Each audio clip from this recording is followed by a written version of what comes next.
Olá, gente. Meu nome é Leonardo Estrela e estamos aí hoje no Saber Direito para dar continuidade ao que a gente viu ao longo da semana. Então, nós estudamos o direito ambiental internacional e vimos ao longo dessa semana as fontes do direito ambiental internacional, os sujeitos desse direito, nós vimos alguns princípios e um próprio traçado histórico do desenvolvimento desse tema, assim como sexta-feira vimos também a questão da responsabilidade internacional do Estado por dano ambiental transfronteiriço.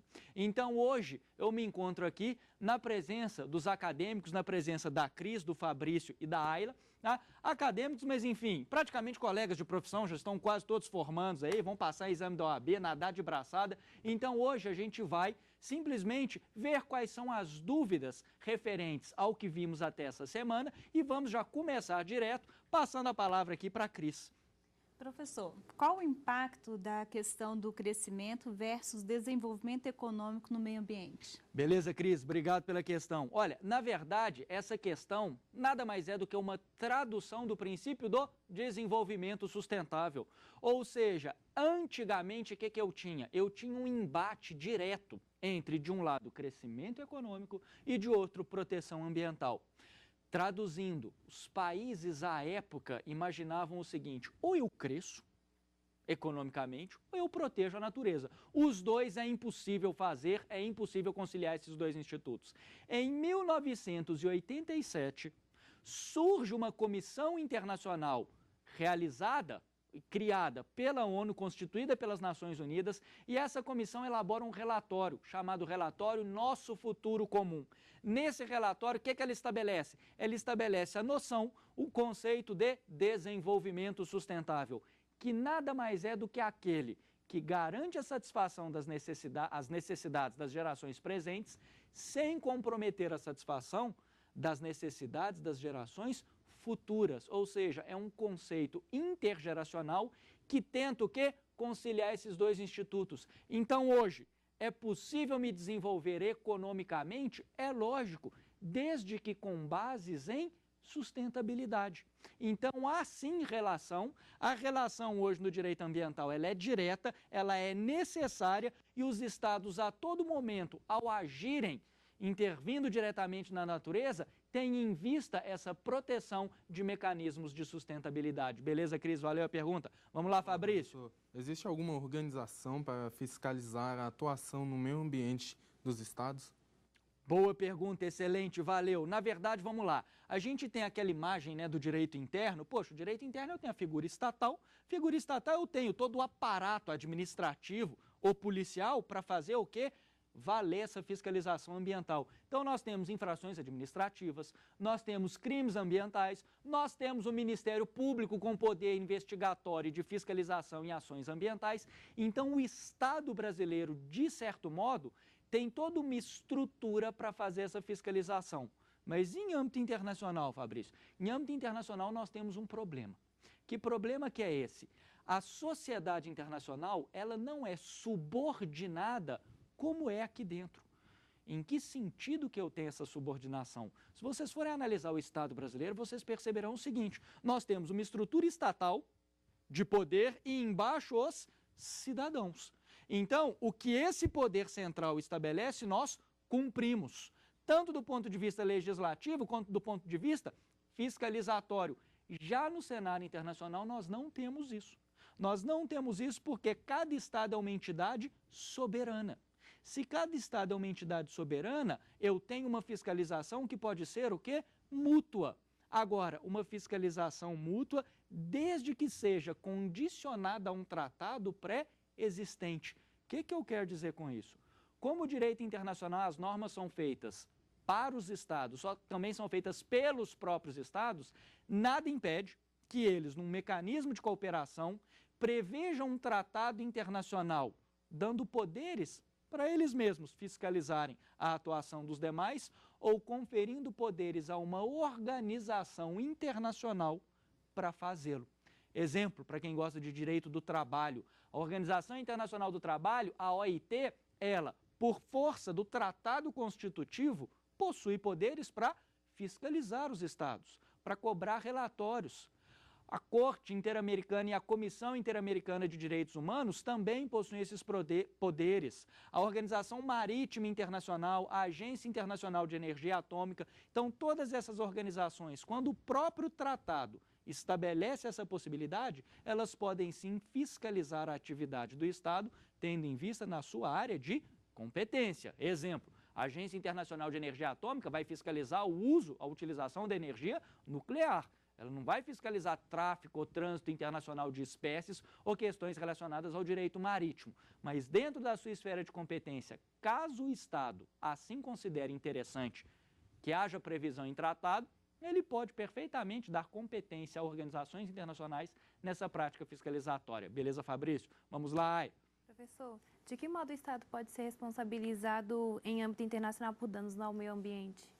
Boa pergunta. Na verdade, olha, o que a gente percebe é o seguinte, o Estado, na sua prática comum do dia a dia, ele vai causar algum tipo de interferência ambiental.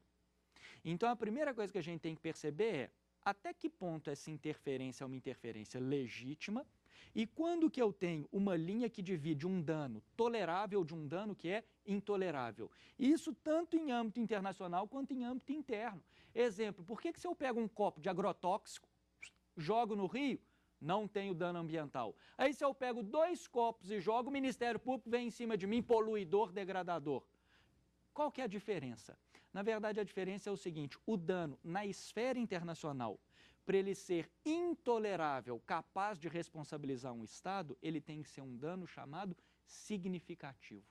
Ou seja, não é qualquer dano ambiental que vai gerar o dever de responsabilizar e, consequentemente, o dever de reparar. Então, o dano ele tem que passar um limite do tolerável. Ah, e você pode até me perguntar, mas como é que eu vou averiguar isso na prática? É caso a caso. Então, pode ser que um dano num país extremamente industrializado não produza o mesmo impacto que o mesmo dano à mesma atividade num país que é insular e que tem um ecossistema extremamente frágil. Então, na verdade, eu tenho que analisar onde o dano foi feito, eu tenho que analisar a região, só assim eu vou conseguir saber como esse dano se produziu, só assim eu vou conseguir saber se o dano passou aquele limite de tolerância, o Estado vai ser assim responsabilizado. Agora, além disso, tem um outro aspecto interessante do dano ambiental e da responsabilização, que é o seguinte. Hoje, projeto de artigos sobre responsabilidade do Estado da Comissão de Direito Internacional das Nações Unidas, ela prevê um instituto que modifica por completo o direito internacional. Por quê? Porque ela estabelece que para que um Estado seja responsabilizado, eu preciso de 2 elementos. Primeiro elemento, eu tenho que ter uma conduta estatal, é óbvio. Ou seja, se um particular qualquer, se um nacional de um país causa um dano, é ele que será responsabilizado, o Estado não tem nada a ver com isso. Agora, além de uma conduta estatal, o outro instituto basta que eu tenha um ato internacionalmente ilícito para que eu tenha a responsabilização daquele país.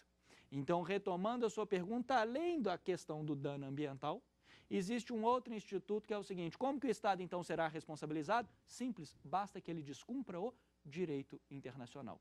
Então, qualquer violação a uma norma internacional, de cara, já possibilita ao Estado ser responsabilizado. Vamos lá, mais pergunta, Cris? Qual a definição de meio ambiente e de direito ambiental? Beleza, pergunta complicada. Vamos lá, qual que é a definição de meio ambiente e de direito ambiental? Olha, vamos começar com o direito ambiental. Direito ambiental nada mais é do que um conjunto de normas que tem por principal característica regulamentar a gestão dos recursos naturais e ambientais que eu tenho em determinado país. Vamos passar isso para a esfera internacional, então. O que seria o direito ambiental internacional? Seria, então, um conjunto de normas, instrumentos e mecanismos que têm por finalidade regulamentar os espaços ambientais internacionais, trazendo uma ideia de prevenção e de preservação ambiental. Agora, o que é meio ambiente? Olha, o que é meio ambiente, na verdade, eu tenho uma posição particular sobre o que é meio ambiente. Juridicamente, que eu acho que é o que interessa, existe algum tratado que estabelece o que é meio ambiente? Diversos. Diversos tratados estabelecem. Alguns tratados estabelecem a questão ambiental enumerando o que é, ou seja, solo, água, atmosfera, animais, etc, etc. Outros pegam muita questão do aspecto artificial e do aspecto material, material e do aspecto natural do meio ambiente, que eu acho que é o mais interessante. E aí, para a gente não fechar num conceito único, vamos lá. Quais são os 3 elementos que o meio ambiente tem que ter para ser meio ambiente? Então, na verdade, o meio ambiente ele tem que ter um aspecto ou um viés natural, são os recursos naturais. Quando todo mundo fala de meio ambiente, todo mundo lembra disso, mas não é só isso. Meio ambiente também contempla um aspecto artificial. Que aspecto artificial que é esse? As cidades. Vai dizer que cidade não é meio ambiente, ou não é parte integrante do conceito? É lógico que é. Aliás, meio ambiente, meio não é entorno, que é lugar mais ambientalmente, então, relevante do que onde a gente vive. Então, além do aspecto natural e do aspecto material ou artificial, eu tenho também um outro aspecto interessantíssimo do conceito de meio ambiente, que é o aspecto cultural. Então, meio ambiente também é um fenômeno cultural. Não só isso, cultura, vocês podem, mas o que é esse aspecto cultural do meio ambiente? Na verdade, ele pode ser um aspecto natural ou um aspecto artificial, desde que a sociedade confira àquele bem uma carga valorativa. Exemplo, Brasília. Nós estamos numa cidade que é patrimônio artificial? É uma cidade. Mas é também cultural? É cultural não só para o Brasil, como cultural para todos os países do mundo, já que ela está na lista de patrimônio mundial da Unesco. Então, eu tenho esses 3 aspectos aí. Então, defina meio ambiente. Olha, Lei 6938 aqui no Brasil tem uma definição. Eu, particularmente, diria o seguinte, que nada mais é do que o conjunto, ou a relação, a interação entre todos os aspectos naturais, artificiais e culturais em determinada localidade. Mas esse é o meu conceito. Vários tratados têm outro.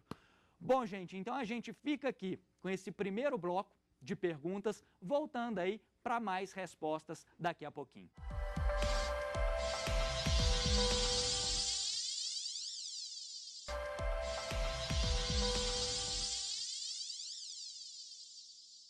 Bom, moçada, voltamos aí então, né, no Saber Direito Responde, e aí vamos lá, nós vimos aí no primeiro bloco uma série de perguntas interessantes aqui dos meus colegas, e vamos começar direto com a Ayla, que tem outra pergunta para a gente. Desde a criação e do desenvolvimento sustentável, este trouxe avanços para a humanidade? Excelente pergunta. Na verdade, desenvolvimento sustentável, a gente até falou um pouquinho dele no primeiro bloco, mas como é um tema extremamente interessante, eu até brinco, até no BBB, se brincar, tá lá os Big Brother lá discutindo desenvolvimento sustentável. Qual que é a grande característica desse instituto? Ele tenta conciliar essa ideia de preservação ambiental com a de crescimento econômico. Então, se ele surge na década de 80, sua pergunta é, ele trouxe realmente avanços pontuais, específicos, direto, no modo como o Estado gerencia sua natureza e suas atividades industriais? Trouxe. Ele trouxe uma série de avanços, a começar, e vocês podem perceber isso claramente em casa. Exemplo, não sei aqui se qualquer um dos 3, vocês também não vão falar que não fazem isso diante de um professor de direito ambiental, mas se vocês 3 não separam lixo em casa para reciclar, isso é o típico exemplo de desenvolvimento sustentável. Eu vou para a aula, vou assistir a aula e ao invés de pegar uma garrafinha plástica toda vez, eu tenho uma garrafinha que eu reutilizo de vez em quando. Também não pode ficar reutilizando 6 meses, senão cria até lodo no negócio. Mas eu vou lá, encho de novo e assim por diante. O que vocês estão percebendo? Todas essas ações, por mais simples que sejam, querendo ou não, são ações ambientais, tendo em vista o desenvolvimento sustentável. Porque o desenvolvimento sustentável, ele tenta conciliar esse bem-estar humano com questões e aspectos econômicos. Então, tem uma característica do desenvolvimento sustentável, que eu brinco, que todo mundo conhece, hoje até as criancinhas sabem o que é, que são os chamados 3 R's.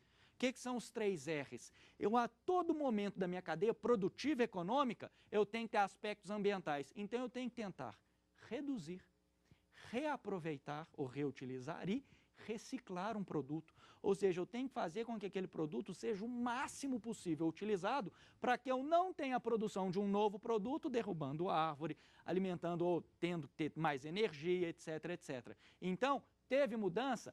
Inúmeras mudanças, algumas significativas e grandiosas, como em alguns grandes empreendimentos de engenharia, de energia elétrica, etc, etc, e outras ações pequenas que também não deixam de ser sustentáveis no nosso dia a dia. Vamos lá, Fabrício. Professor, O Brasil tem atuação de destaque na preservação do meio ambiente? Beleza, excelente pergunta. Olha, na verdade, o direito ambiental ele tem uma particularidade, que é o seguinte, ele não se resume a um único tema. Então nós temos proteção de florestas, aquecimento global, nós temos camada de ozônio, Antártida, questão dos mares, pesca, ou seja, olha a infinidade de assuntos que eu tenho. Então, no grosso, se fosse para ter uma resposta direta, sim, é um país que tem uma atuação importante. Por que é um país que tem uma atuação importante? Por características óbvias. Primeiro, grande parte do patrimônio genético do mundo aqui se localiza. Ou seja, nós temos um banco genético que é absurdo, que é impressionante. Segundo, olha o tamanho do nosso país. Ele tem uma dimensão continental. Terceiro, talvez a maior ou mais importante floresta do mundo, 80% dela se localiza em território brasileiro. Então, pelo simples fato de ter esses aspectos geopolíticos, o Brasil já se enquadraria como sendo uma grande potência, um grande país influente na área ambiental. Agora, além disso, o Brasil também, em alguns aspectos, tem uma atuação de destaque. Na área do aquecimento global, ele tem uma atuação de destaque. Mas o que eu quero que você perceba é que eu não posso generalizar isso. Então, no direito ambiental internacional, o Brasil é um país de destaque? É, mas certas áreas, ele é um país que tem uma série de problemas e que ele não se manifesta muito. Exemplo, se na questão dos mares e oceanos o Brasil vai para uma conferência internacional realmente dizendo o que pode ser feito, o que deve ser feito, numa conferência referente à madeira, o Brasil já chega um pouco calado e sai mudo. Por quê? Porque a nossa extração de madeira é ainda uma extração com pouco controle. Então, se eu tenho pouco controle, o Brasil não vai, que a gente fala, o Brasil não vai dar a cara a tapa para ser criticado lá fora. Então, em alguns pontos específicos, o Brasil tem grande destaque na área ambiental, só que num todo, num geral, ele realmente é um país influente pela própria dimensão continental do nosso território. Vamos lá, Cris. As ONGs têm poder de influência nas decisões internacionais nos países? Beleza, ótima pergunta. Olha, na verdade, ONG hoje é um sujeito de direito internacional, é um sujeito detentor de direitos e obrigações, ou seja, de cara a gente já percebe o seguinte, olha, a ONG então tem poder, tem autonomia de vontade no cenário internacional. Agora, as ONGs conseguem influenciar países, sim ou não? Olha, vai depender muito de uma análise pontual. Agora, elas têm muita força.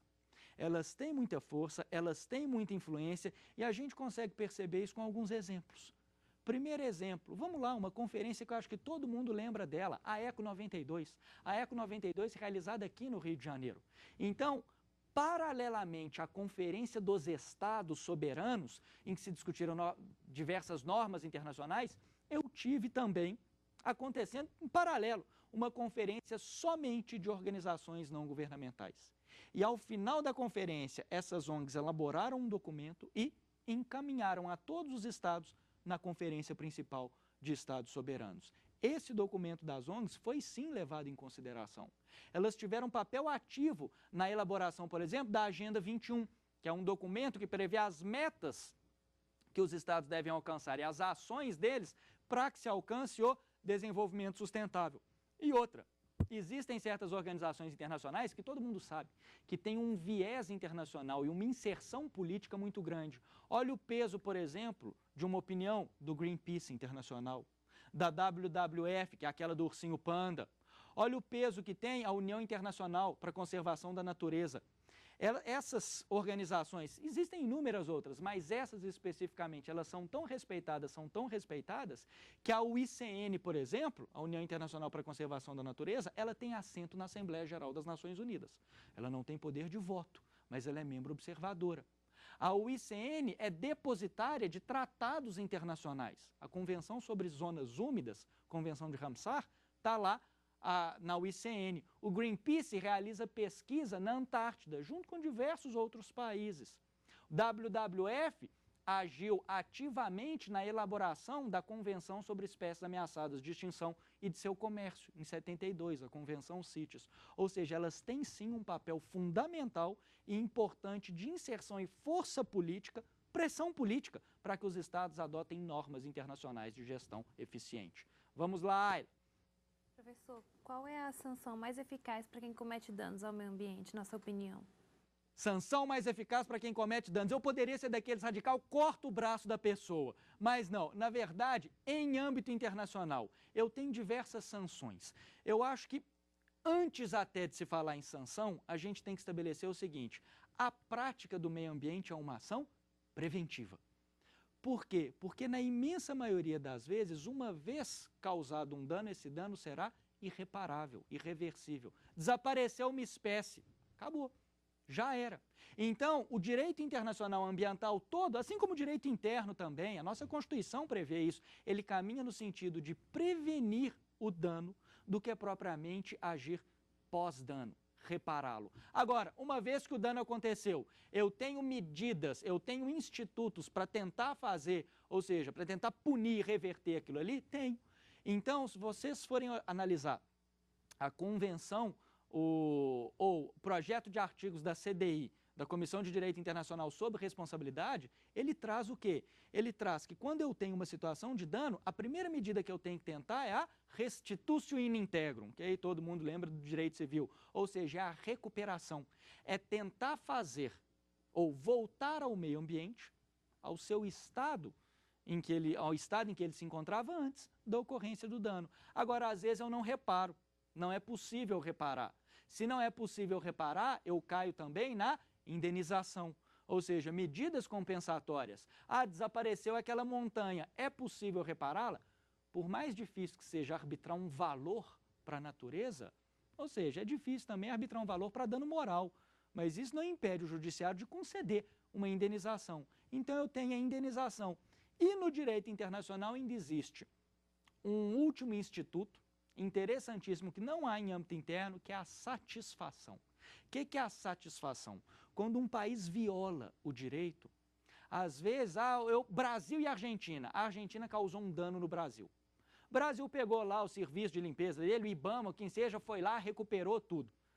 Agora, pediu uma reparação para a Argentina. A Argentina não reparou e falou, olha, eu pago. O Brasil vira e fala, não, eu já resolvi o dano. Agora, ao invés de pagar, eu gostaria que você fizesse o seguinte, que você, numa medida de satisfação, prestasse honras à bandeira brasileira. Ou fizesse o quê? Peça desculpas formalmente pela poluição causada. Vocês perceberam o que é a satisfação? Ela, na verdade, ela é uma espécie de punição, mas é uma punição política. Ou seja, imagina, por exemplo, eu até dei esse exemplo ao longo da semana, imagina uma questão entre Estados Unidos, ou vamos pegar até entre Israel e Síria. Israel comete um ato ilícito e a Síria, ao invés de pedir indenização, pede que Israel preste honras à bandeira síria, ou à bandeira palestina, se for o caso. Israel paga o preço que for, mas não faz isso. Então, às vezes, a sanção política ela é tão ou mais coativa e obrigatória ou repressiva, como queira, do que a própria o quê? Indenização ou compensação financeira. Bom, gente, obrigado pela presença de vocês. E com isso, a gente encerra aqui essa semana em que tratamos do tema do direito ambiental internacional. Eu espero sinceramente que vocês tenham gostado e que aí tenham a curiosidade para procurar novos conhecimentos na área, porque é um tema extremamente amplo e interessante. Obrigado, gente. Tem dúvidas sobre o assunto? Mande um e-mail para nós, saberdireito@stf.jus.br. E você também pode estudar pela internet. É só acessar o site www.tvjustiça.jus.br.